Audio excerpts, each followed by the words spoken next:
बादशाह अकबर का दरबार हमेशा की तरह रोशनी से जगमगा रहा था। उसी दिन दूसरे राज्य के एक बहुत बड़े और प्रसिद्ध बादशाह राजा वीरेंद्र सिंह अपने कुछ खास मंत्रियों के साथ अकबर से मिलने आए। दोनों राजा गले मिले, हालचाल पूछा और अपने अपने राज्य की बातें करने लगे।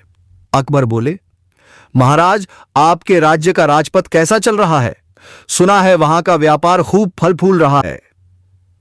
वीरेंद्र सिंह हंसते हुए बोले, जहां आपकी ख्याति पहुंची है वहां व्यापार अपने आप ही बढ़ जाता है। इसी दोस्ती भरी बातचीत के दौरान अकबर ने कहा, महाराज, आइए आपको हमारे शाही रसोई के पकवान खिलाए जाएं। हमारा रसोइया तो दुनिया का सबसे बड़ा हुनरमंद है। दोनों राजा और उनके मंत्री शाही दावत में बैठ गए। मेज पर दुनिया भर के व्यंजन सजाए गए थे। दरी भर सीर, यखनी, पुलाव, शाही कबाब, मेवे की खीर, क्या नहीं था। सभी मंत्री चटकारे ले लेकर खा रहे थे, लेकिन वीरेंद्र सिंह का चेहरा अजीब सा बना हुआ था। उन्होंने प्लेट को हाथ भी नहीं लगाया। अकबर ने पूछा, महाराज, भोजन पसंद नहीं आया? वीरेंद्र सिंह बोले, नहीं नहीं बादशाह, भोजन तो लाजवाब है, लेकिन मुझे तो सिर्फ मुर्गे का अंडा चाहिए। बिना उसके भोजन अधूरा है। अकबर चौंक गए। मुर्गा? महाराज, अंडा तो मुर्गी देती है, मुर्गा नहीं। राजा बोले, तो आपके राज्य में मुर्गा अंडा नहीं देता? हमारे राज्य में तो मुर्गे भी अंडे देते हैं। मुझे तो उसी का स्वाद चाहिए। पूरे दरबार में खुसर पुसर शुरू हो गई। अकबर बेचैन हो गए। उन्होंने तुरंत बीरबल को बुलाकर आदेश दिया, बीरबल, 2 दिन के अंदर मुर्गे का अंडा लेकर आओ। यह हमारे मेहमान की इज्जत का सवाल है। बीरबल शांत स्वर में बोले, जहां पनाह, 2 दिन का समय दीजिए, काम हो जाएगा। अकबर ने राहत की सांस ली। 2 दिन बीत गए, लेकिन बीरबल महल नहीं पहुंचे। दूसरे राजा अब चिढ़ने लगे थे। बादशाह अकबर, आपका बीरबल बहाना बना रहा है। उसे पता है कि मुर्गे का अंडा लाना नामुमकिन है। अकबर ने सैनिक भेजे। बीरबल ने दरवाजे से ही कहा, मेरे पेट में दर्द है, उल्टियां हो रही हैं, मैं नहीं आ सकता।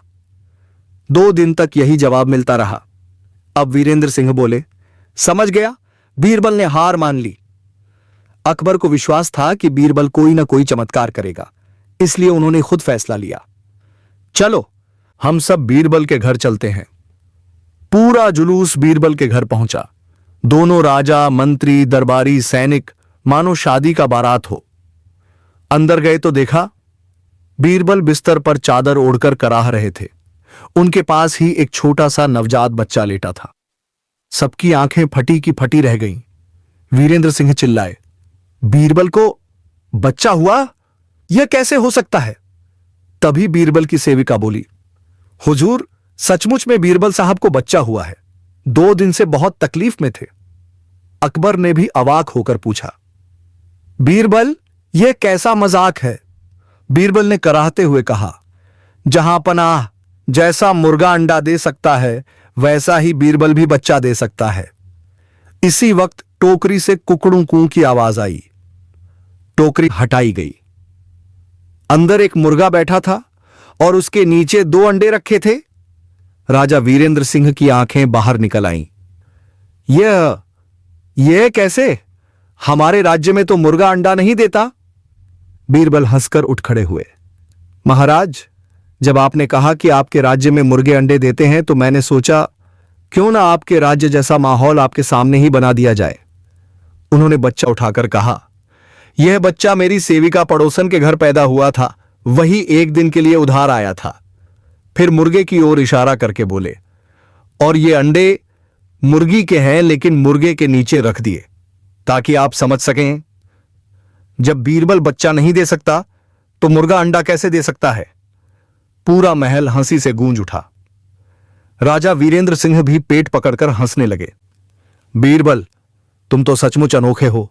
तुम्हारे जैसा बुद्धिमान मैंने आज तक नहीं देखा। अकबर ने खुशी से कहा, बीरबल, तुमने फिर साबित कर दिया कि बुद्धि से बड़ी कोई तलवार नहीं। बीरबल मुस्कुराए। जहां पनाह, मुर्गे का अंडा तो नहीं मिला, लेकिन कुछ नए राज जरूर खुल गए और इस तरह मुर्गा के अंडे का रहस्य हमेशा के लिए खत्म हो गया।